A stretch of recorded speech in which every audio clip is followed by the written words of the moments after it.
Penjelasan Pep tentang Sterling yang jarang dimainkan. Kegagalan Raheem Sterling menjadi starting line up untuk perempat final Liga Champions menjadi kejutan besar.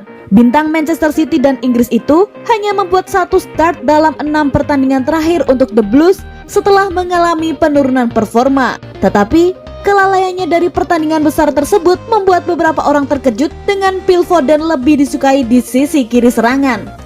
Sterling dikeluarkan dari skuad sepenuhnya karena kemenangan 3-0 di Fulham bulan lalu. Tetapi hal itu hanya dilihat sebagai istirahat dan rotasi bagi pemain yang telah hadir secara konstan selama sebagian besar 5 tahun terakhir di bawah Pep Guardiola. Semakin lama dia berada di pinggiran tim, semakin banyak alis yang terangkat. Tetapi Guardiola mengatakan Sterling tidak melakukan apapun untuk pantas tidak terlibat dalam salah satu pertandingan terbesar musim ini. Hal ini lebih tentang apa yang Foden dan pemain sayap kanan Riyad Mahrez telah lakukan dengan benar. Dalam wawancaranya, Guardiola mengatakan Raheem Sterling sangatlah penting bagi periode mereka saat ini. Menurutnya, tidak akan ada hal yang mungkin terjadi bila tak ada Raheem. Guardiola juga mengatakan bahwa timnya berkolaborasi dengan apik dan bersaing satu sama lain. Dirinya juga menegaskan, Phil dalam 30 menit terakhir terlihat melawan Dortmund secara sempurna dengan mencetak gol terakhir melalui kontrol dan assist yang luar biasa dari Gundo. Pemain sayap kanan Riyad Mahrez pun banyak menjadi penentu kemenangan timnya bulan lalu.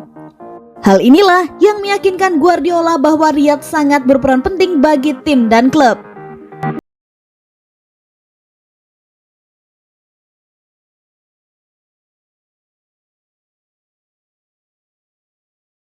Guardiola tidak mempermasalahkan Aguero pindah ke rival. Sergio Aguero belum mengungkapkan langkah selanjutnya ketika dia meninggalkan Manchester City pada akhir musim. Pep Guardiola mengatakan dirinya tidak akan bermasalah dengan striker Argentina itu bila ingin bergabung dengan rival Liga Premier. Pekan lalu, Aguero, pencetak gol terbanyak City, mengumumkan akan meninggalkan klub saat kontraknya habis pada musim panas. Pemain berusia 32 tahun yang telah mencetak 257 gol untuk City dalam satu dekade di Stadion Etihad belum menentukan langkah selanjutnya. Pemain Argentina itu telah dikaitkan dengan Barcelona dan kembali ke bekas klub Atletico Madrid. Sementara di masa lalu, ia berbicara tentang mengakhiri karirnya di klub masa kecilnya Independiente. Namun, tidak terbayangkan bahwa saingan Liga Premier dapat menunjukkan minat untuk mengontraknya dengan transfer gratis. Prospek itu akan sulit bagi sebagian penggemar City. Tetapi, manajer Guardiola menegaskan dia tidak akan mempermasalahkannya. Bos City berkata mereka akan mendoakan dan mengharapkan Aguero dapat menemukan pilihan terbaik untuk tahun-tahun terakhir dalam karirnya. Mereka akan menghormati apapun keputusan dan langkah yang nantinya akan diambil oleh Aguero.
Mahrez menikmati jadwal padat di Manchester City. Pandemi COVID-19 yang memadat di musim 2020-2021, tim asuhan Pep Guardiola telah memainkan 3 pertandingan dalam seminggu untuk sebagian besar musim dan menghadapi akhir yang sibuk karena harus terus berburu trofi di 4 kompetisi. Mahrez telah tampil dalam 40 dari 48 pertandingan City sejauh ini. Guardiola dengan hati-hati mengelola pasukannya untuk mengatasi tuntutan kalender yang sibuk.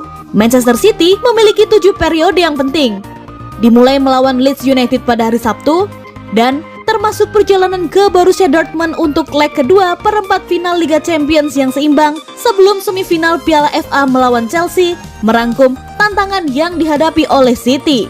Tapi adalah sesuatu yang dibutuhkan Mahrez dengan pemain sayap Aljazair menikmati fokus yang dibutuhkannya.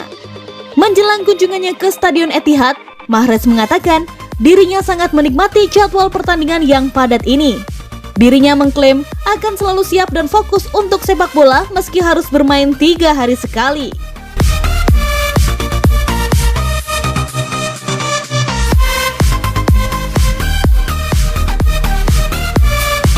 Bertahan hingga 2025, Kevin De Bruyne jadikan quadruple target pertama. Kevin De Bruyne resmi memperpanjang kontrak bersama Manchester City. Kontrak baru tersebut mengikatnya hingga 4 musim ke depan alias hingga 2025. Dikutip bolasport.com dari Manchester City, pemain asal Belgia tersebut mengatakan ambisinya adalah memenangi sebanyak mungkin trofi. Keinginan itu mencakup memenangi 4 titel sekaligus pada akhir musim 2020-2021. Menurutnya, sejak memulai musim ini, Manchester City menanamkan pola pikir untuk tidak boleh berharap terlalu banyak. Karena dari pengalamannya, De Bruyne mengatakan memasang target yang terlalu tinggi akan memungkinkan kesalahan riskan terjadi. Manchester City saat ini menguasai klasemen Liga Inggris dengan 74 poin. Mereka unggul 14 poin dari Manchester United yang menduduki peringkat kedua. The Sky Blues juga lolos ke babak final Carabao Cup dan Piala FA musim 2020-2021. Manchester City pun memelihara peluang menembus semifinal Liga Champions setelah menang 2-1 atas Borussia Dortmund pada laga leg pertama di Etihad Stadium Manchester 6 April lalu.